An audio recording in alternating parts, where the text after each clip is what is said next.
성경 말씀 다니엘서 9장 1절에서 11절입니다. 메대 족속 아하수엘의 아들 다리오가 갈대아 나라 왕으로 세움을 입던 온년 곧 그 통치 온년에 나 다니엘이 서책으로 말미암아 여호와의 말씀이 선지자 예레미야에게 임하여 고하신 그 연수를 깨달았나니 곧 예루살렘의 항구함이 70년 만에 마치리라 하신 것이니라.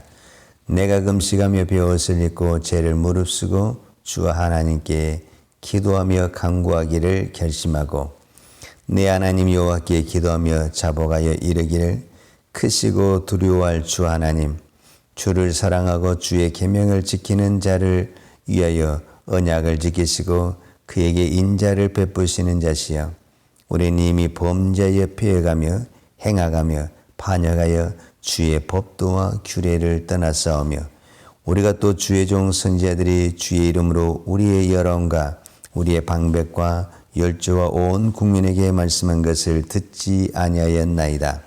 주의 공의는 주께로 돌아가고 수욕은 우리 얼굴로 돌아오미 오늘날과 같아서 유다 사람들과 예루살렘 거민들과 이스라엘이 가까운 데 있는 자나 먼 데 있는 자가 다 주께서 쫓아 보내신 각국에서 수욕을 입었사오니 이는 그들이 주께 죄를 범하였습니다.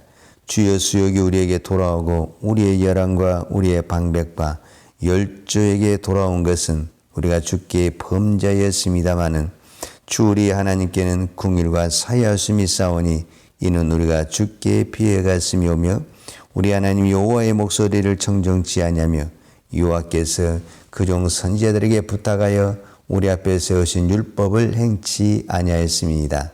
온 이스라엘이 주의 율법을 범하고 치우쳐 가서 주의 목소리를 청정치 아니하였으므로 이 저주가 우리에게 내렸으되 곧 하나님의 종 모세의 율법 가운데 기록된 맹세대로 되었사오니 이는 우리가 주께 범죄하였습니다. 아멘. 다니엘서 9장은 특별히 다니엘이 하나님 앞에 기도한 내용을 기록하고 있습니다. 다니엘이 어떤 사람이냐라고 우리가 이야기를 했을 때 다니엘은 환상을 보는 사람이라고 말할 수 있고 또 꿈과 환상을 해몽하는 사람이라고 말할 수 있고 또 하나님 앞에 지혜와 총명을 받은 사람이라고 말할 수 있습니다. 그러나 다니엘서 1장부터 12장까지 전체를 보면 다니엘은 기도하는 사람이다 라고 말할 수 있습니다. 오늘 저와 여러분이 이 새벽에 기도하면서 우리는 어떤 사람이 되어야 되는가 라고 생각할 때 우리는 여러 가지로 말할 수 있지만 오늘 다니엘이 기도하는 것처럼 우리는 기도의 사람이 되어야 한다. 그냥 단순히 내 문제를 해결하는 그 기도가 아니라 오늘 다니엘의 기도 전체를 보면 자기를 위해서 기도한 것은 한마디도 없습니다. 나라를 위해서 기도하고 백성을 위해서 기도하고 하나님을 위해서 기도한 것을 볼 수가 있습니다. 자, 우리가 잘 아는 대로 다니엘서 6장 10절에 보면 다니엘이 기도 금지법이 국가적으로 선포되었을 때도 그는 기도하는 사람이었습니다.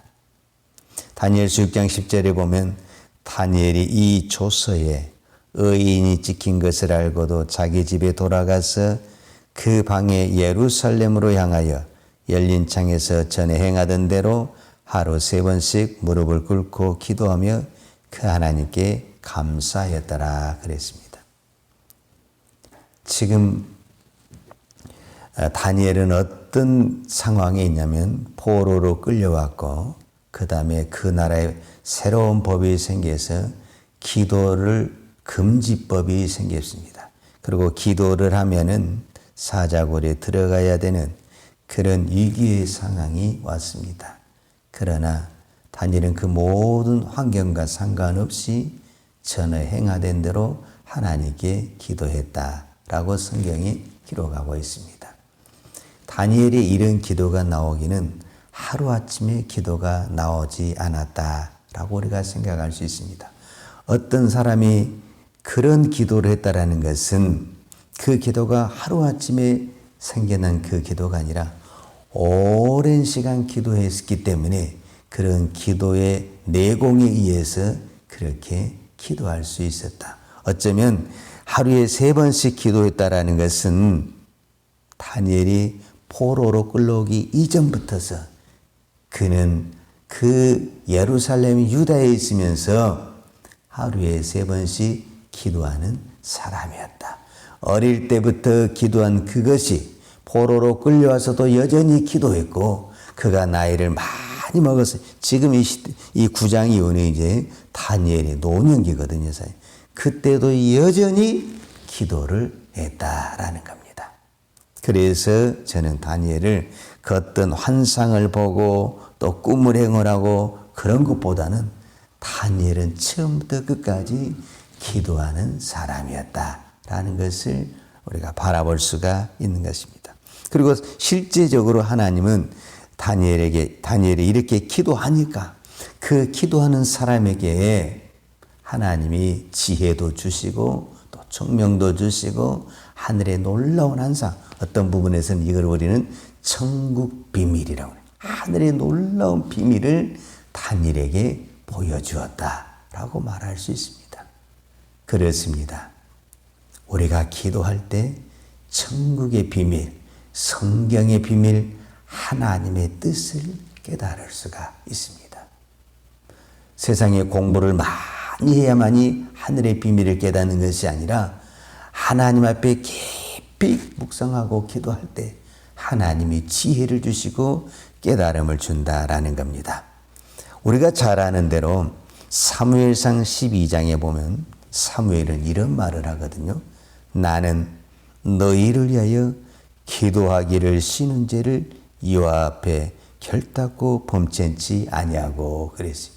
그러니까 사무엘은 무엇을 죄로 생각했냐 하면 우리가 같이 남에게 어떤 잘못을 한다든지 욕심을 부린다든지 내가 우상을 섬긴다든지 그것을 당연하게 죄로 생각하지만 사무엘 선지자는 기도하지 않는 것을 죄로 생각했다. 이렇게 말을 합니다.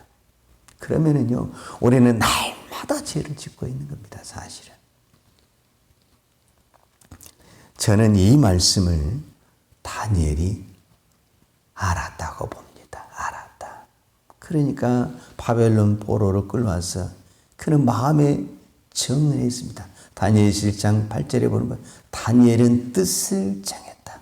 사람들이 나의 모든 것을 빼앗아갔다. 나라도 빼앗아갔다. 가족도 빼앗아갔다. 내 이름도 빼앗아갔다. 나는 포로로 끌려왔다. 그러나 나는 어떤 환경 속에서도 하나님은 유다에만 있고 예루살렘의 성전에만 있는 것이 아니라 바벨론 포로 끌려온 그곳에도 있고 내가 골방에서 기도할 때도 있고 그것을 믿고 있었기 때문에 그는 기도하기를 쉬지 아니했다라고 말할 수 있습니다. 근데 우리가 기도할 때 한 가지 조심해야 될 것이 있는데 그게 뭐냐면은 기도는 반드시 무엇과 동행을 해야 되냐면 하나님의 말씀과 동행을 해야 됩니다. 우리가 기도하는 거 너무너무 중요합니다. 그런데 말씀이 없이 기도하게 되면 잘못하면 내 감정대로 기도할 수 있고 내 생각대로 기도할 수 있고 내 욕심대로 기도할 수가 있습니다. 그래서 기도의 옳은 지표, 바른 지표를 잡아준 것이 뭐냐면은 하나님의 말씀이다. 그래서 오늘 또 성경에 보면 다니엘이 기도할 때 성경을 가지고 기도하는 것을 볼 수가 있습니다. 곧 2절에 본 곧 그 통치 온열에 나 다니엘이 서책으로 말미암아 여호와의 말씀이 선지자 예레미야에게 임하여 구하신 그 연수를 깨달았나니 곧 예루살렘의 항모함이 70년 만에 마치리라 하신 것이니라 그랬어요. 그러니까 다니엘이 이 예레미야 말씀을 붙들고 기도하면서 무엇을 깨달았다라고 말했냐면은 우리가 바벨론 포로가 70년 만에 마치리라는 것을 깨달았다. 이렇게 성경이 기록하고 있습니다. 실제로 예레미야 25장 11절과 12절에 보면 예레미야 선지자는 정확하게 그때 예레미야 선지자는 이스라엘 백성들이 망하지도 않았어요. 근데 그때 그 예언을 했어요. 앞으로 이 나라는 바벨론 포로로 끌려갈 것이다. 그리고 70년이 타면은 하나님께서 다시 돌릴 것이다. 그 예언을 했어요. 근데 사람들은 그 말을 무시하고 오히려 에레미야를 잡아다 감옥에 가두고 그랬어요. 예레미야 25장 11절에 보면 이 온 땅이 황폐하여 놀램이 될 것이며 이 나라들은 70년 동안 바벨론 왕을 섬기리라. 나 여호와가 말하노라. 70년이 마치면 내가 바벨론 왕과 그 나라와 갈대아인의 땅을 그 죄악으로 인하여 벌하며 영영이 항목케 하되 그랬어요. 그러니까 70년 동안의 바벨론 포로로 보내고 하나님이 때가 되면 그 나라를 멸하시고 자기 백성을 불러오신다. 이렇게 표현을 했습니다.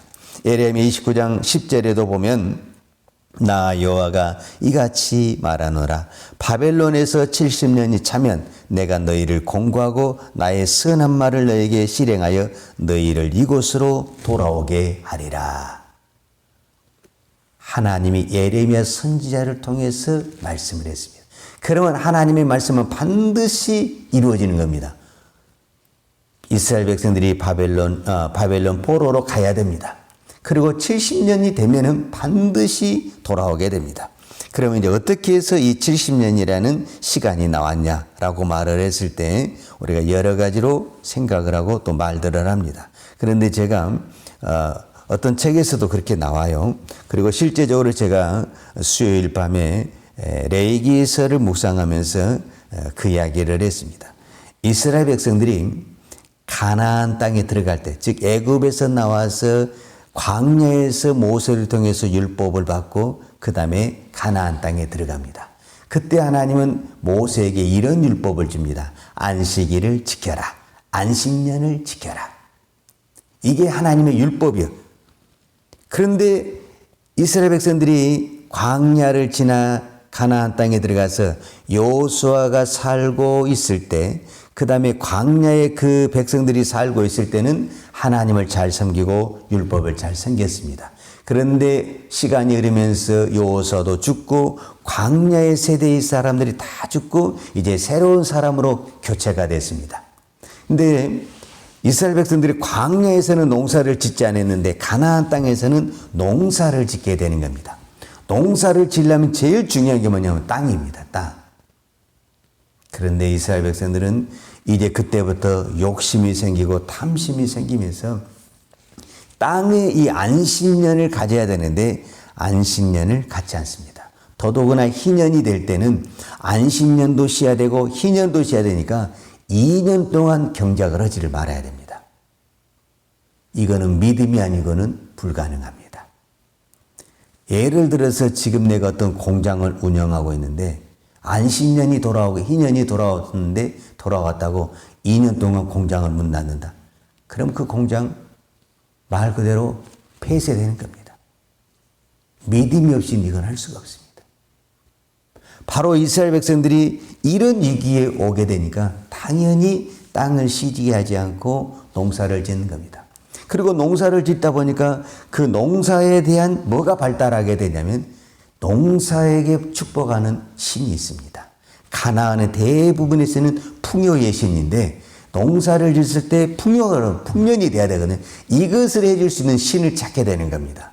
그러니까 당연히 율법을 떠나죠. 또 우상을 섬기게 되죠.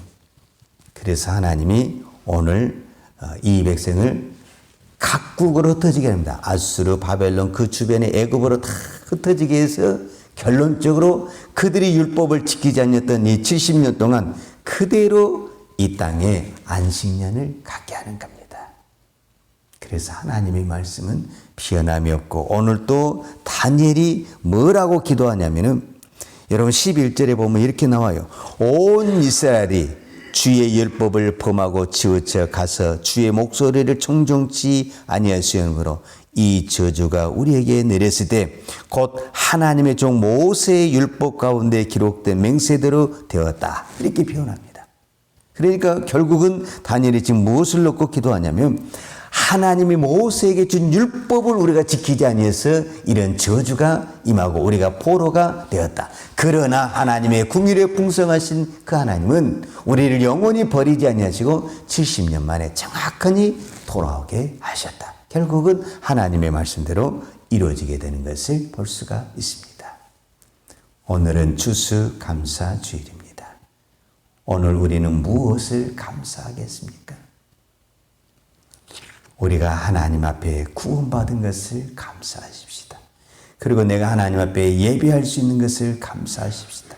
그리고 나도 부족하지만 내가 이 하나님의 말씀을 붙들고 몸부림치며 기도하고 이 말씀대로 살 때 하나님은 이 말씀대로 우리가 살아갈 수 있는 은혜도 주시고 믿음도 주시고 축복해 주실 줄로 믿습니다. 기도하겠습니다. 거룩하신 아버지 하나님 감사합니다. 많고 많은 사람들 중에서 저희들을 하나님의 자녀로 불러주시고 오늘 또 이 새벽을 깨우며 기도할 수 있는 은혜를 허락하신 아버지 감사합니다. 내 평생 호흡이 있는 동안에 하나님 앞에 기도하며 사는 기도의 종이 되게 하여 주옵소서. 하나님, 우리의 믿음을 붙들어 주시고 우리의 기도를 붙들어 주셔서 우리가 어떤 환경 속에서도 불평하지 아니하고 원망하지 아니하고 오직 믿음으로 하나님께 기도하는 기도의 종이 되게 하여 주옵소서. 다니엘은 모든 것을 잃었습니다. 바벨론 포로까지 끌려갔습니다. 그러나 그 어떤 환경 속에서도 다니엘의 기도는 무너지지 않았습니다. 하나님, 이 믿음, 이 은혜를 오늘 기도하는 종들에게 허락하여 주옵소서. 어떤 환경 속에서도 내가 기도하기를 쉬는 죄를 범하는 이 죄를 우리가 짓지 않도록 주의 날마다 우리를 깨워주시고 기도하게 하여 주옵소서. 우리가 이 민족을 붙들고 기도합니다. 이 한국 교회를 붙들고 기도합니다. 온 열방에 선교하는 우리가 선교사님들을 위해서 붙들고 기도합니다. 오늘 또 이 새벽에 기도하는 그 한마디의 기도가 이 민족을 살려내게 하여 주시고 한국 교회를 살려내게 하여 주시고 온 열방에 하나님의 복음이 증거되게 하여 주옵소서. 오늘 또 이 새벽에 하나님 앞에 기도합니다. 오늘은 우리가 주수 감사 주일로 드립니다. 하나님, 나를 구원하신 하나님 앞에 감사합니다. 나를 축복하신 하나님 앞에 감사합니다. 오늘 또 이 작은 감사가 기적이 되게 하시고 능력이 되게 하여 주옵소서. 오늘 또 하나님 앞에 감사의 예물을 드리는 손길을 축복하여 주시고 그 감사의 손길과 그 마음에 하나님 복을 주옵소서. 예수님의 이름으로 기도하였습니다. 아멘. 요한은 내게 복을 주시고 너를 지키시기를 원하며 요한은 그 얼굴로 내게 비추사 은혜 베푸시기를 원하며 요한은 그 얼굴을 내게로 향하여 드사 평강 주시기를 원하노라.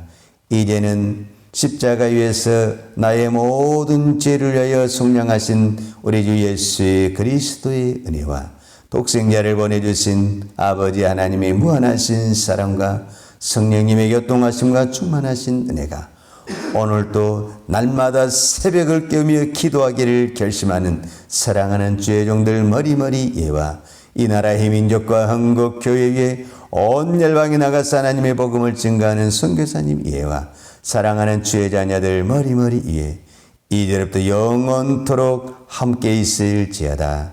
아멘.